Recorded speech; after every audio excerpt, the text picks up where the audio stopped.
continue. Verse 12. She hath wearied herself with lies, and great scum went not forth out of her. Her scum shall be in the fire. Do you know what he said there in the Hebrew? He said, her filth, talking of Jerusalem today, you look at it, the Kenites, is so filthy that you could cook it in this manner. And not only would the pot still stench, but the ground would stench. If you want to know what your Father thinks of Jerusalem today, if you are one of these that says, oh, God's chosen people have come there, it's wonderful, wonderful, you'd better wake up.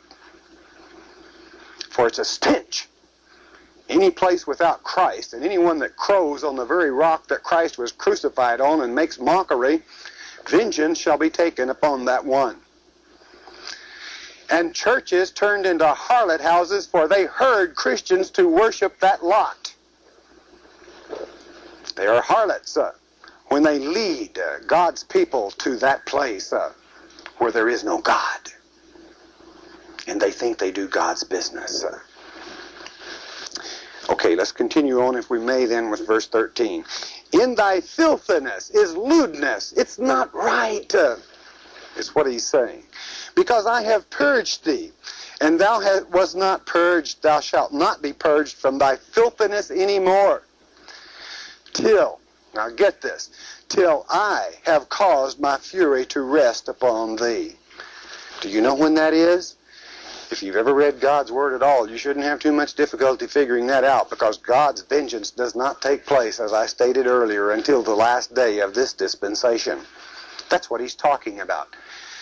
That's why this tent is the last. You can't cook them any more than that. They're cooked out. God is not happy with the murder and the rampage and the lies that cover this world at this time. Very soon those 10 are going to take hold out of all nations. When? I don't know, but you are warned it is soon. Very, very soon. You see that you are ready. It doesn't take a great speaker.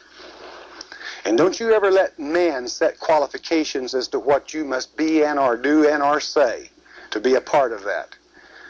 God says you've got to have ears to hear and eyes to see. And if you see it, you're a part of it. It doesn't matter what the other people mumble on about or the claims they might make. It's whether you understand your Father. You don't have to understand man necessarily. But I must hasten to add, if you understand the Father, you'll understand man also. He's talking about